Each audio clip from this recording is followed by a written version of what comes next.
Guess who's out of his cage? That's right, Negan has just escaped and is on the loose in Alexandria. Welcome to Let's Talk. Today we're going to talk about Negan's escape. My name is Elroy. This is my world.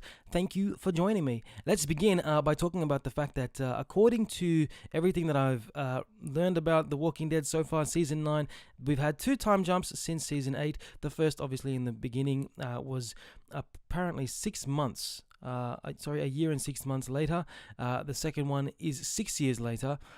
So now it's been 7.5 years since Negan's been in prison, since the All Out War saga. So 7.5 years that Negan has been in prison.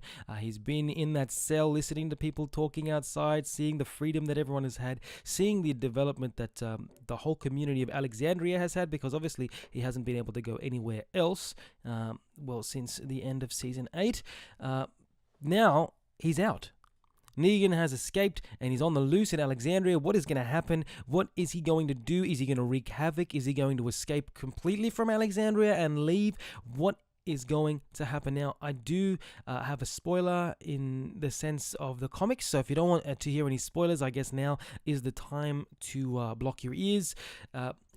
The question is, will Negan follow the storyline in the comics? Now, the spoiler here is that he is the person that does kill Alpha, and he leaves Beta in charge. So will Negan meet up with the Whisperers? Will he and Alpha have a relationship of any sort? Will he be the one who kills her? Will he be the one that leads the Whisperers to war? There are so many questions, and I think I cannot wait until the next half of Season 9 just to see what exactly is going to happen. In the comics, I will say that Negan does stay in his cell when he finds that it is unlocked. It isn't Father Gabriel that leaves it there, but someone who's delivering food for him.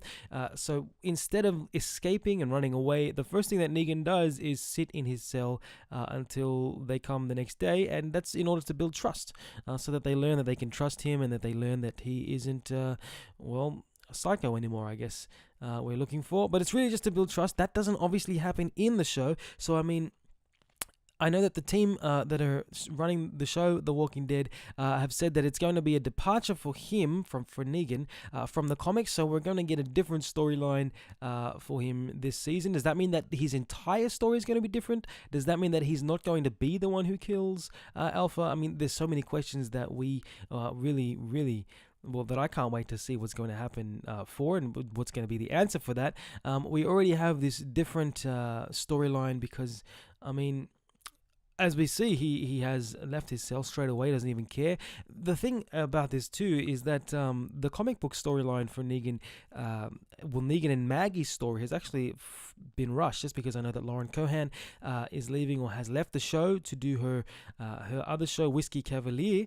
So what they did is they rushed one of the storyline pieces, in the sense that we basically close off the Glenn story arc.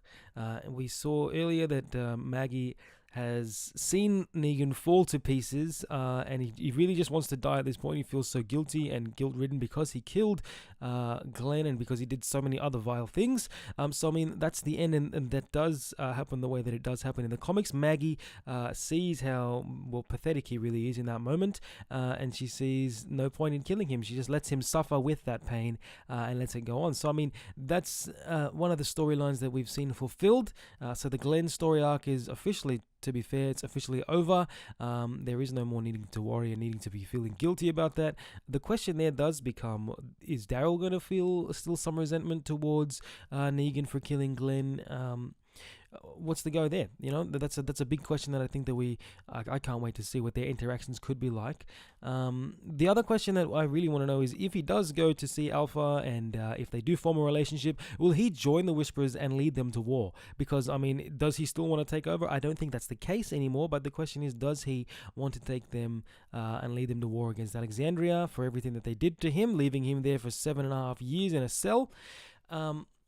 Look, I have seen the mid-season trailer, and it does show that at some point Negan is going to go to the Sanctuary. For those of you who don't know, the Sanctuary is where the Saviors live, and that's where Negan ruled, essentially. So he's going to go there. The question is he going? What's he going to do there? Are there going to be people that are still living there? Again, another spoiler for the comic. If you don't want to hear spoilers for the comics, please close your ears now. Block your ears. Sorry. Negan, well, the Saviors actually attack Alexandria during the Whisperer War story arc, and Negan actually stops that because he can see that it's pathetic and useless, and they don't want to be ruled under under someone anymore, because that's not the right way that things work.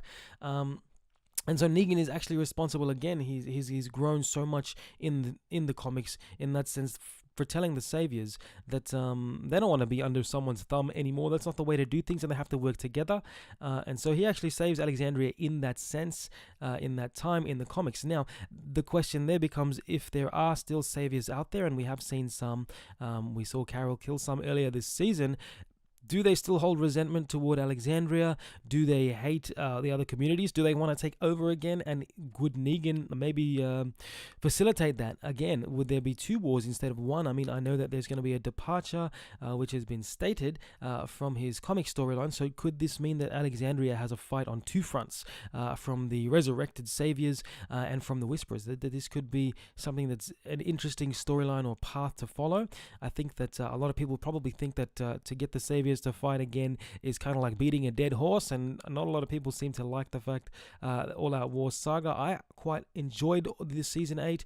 You just kind of, I think you need to binge watch it, and that's the best way to do it. Watching it week after week was not fun for anybody, I don't think. Anyway, to continue on, I know that Robert Kirkman, he said that Negan definitely won't have the same comic storyline. So this again opens up so many more questions. What's going to be the answer? What's going to happen? Is Negan going to go to Judith? Are they going to have some sort of an interaction? Because I know that she's kind of stepping in place for, she's kind of in place for Carl a little bit. So she's the one that Negan talks to now. So really the question is, what's going to happen there? Is their relationship going to be different? Negan has now escaped, so what could he really do? I mean, is he going to go maybe to the other communities as well? Does he understand? Does he still feel guilty? There's so many questions that have been left open. And again, the season 9 finale, mid-season finale, I think has just been epic in the sense that it did leave enough questions open in order to get us to watch the next episode. So if you have any theories on what he could be doing, what he's thinking about doing, anything that you think that he should be doing, please comment below and let me know what you're thinking, what your thoughts are. Like and subscribe, please. That would help me immensely. Otherwise, have a great day.